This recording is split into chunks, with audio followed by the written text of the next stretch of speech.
Hello, I'm Billy Elkins from the Christ Center Churches Network, and we're here with Dennis Gunderson, who will be one of our conference speakers this next year in 2020.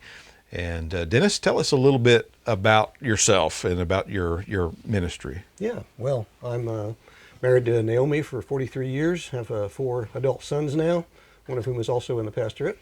And I've pastored 3 different churches in the past, Tanglewood Baptist in Sand Springs for 10 years, and Grace Bible Church for 11 years, and some other shorter durations elsewhere, but currently a member of Sepulpa Bible Church, is a suburb of Tulsa. Okay, well, very good, very good. Well, we're looking forward to your sermon. It's going to be on what we would call limited atonement or particular redemption, I guess. Right.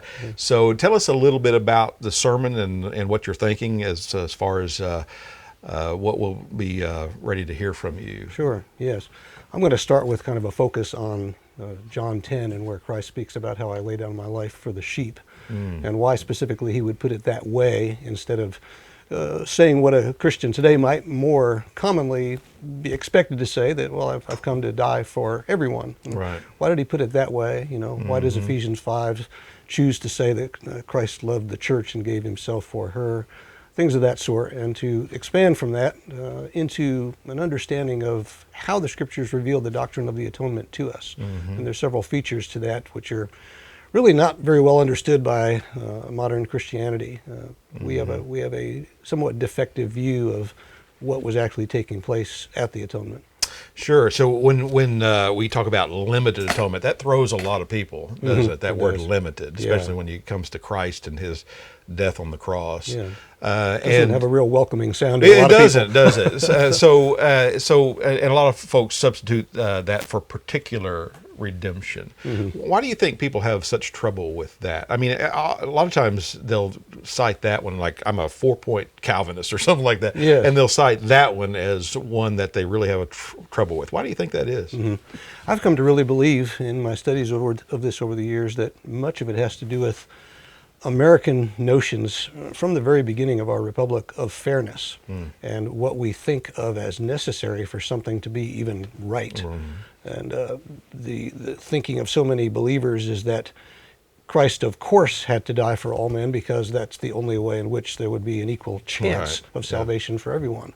But when we understand the atonement and what really is taking place on the cross, we start to grasp that God wasn't doing something to make it equally fair for everyone. He was satisfying himself on behalf of the elect people.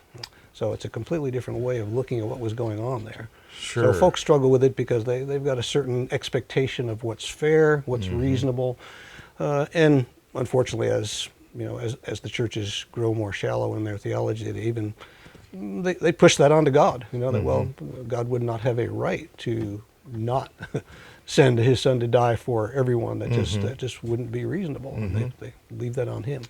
So an alternative view, like if you deny particular redemption or limited atonement, does that not leave open the possibility of a universalism of some sort? Well, it does. If people consistently understood the idea of a general atonement, which is what the Calvinists of the past used to call those who would hold that position, Christ dying generally for everyone. Yes, that consistently understood.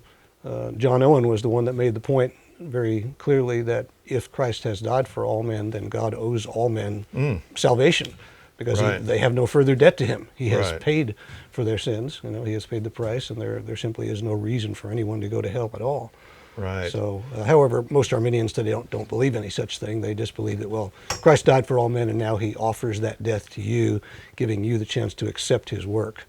Yeah, based upon whatever faith you produce or something. He makes the offer, then you can seal the deal with your faith. That's how they look at it. So the atonement isn't directly applied, it's just hanging out there until the sinner does something to do it. Yeah, it's just an available means for them to grasp onto to receive God's salvation.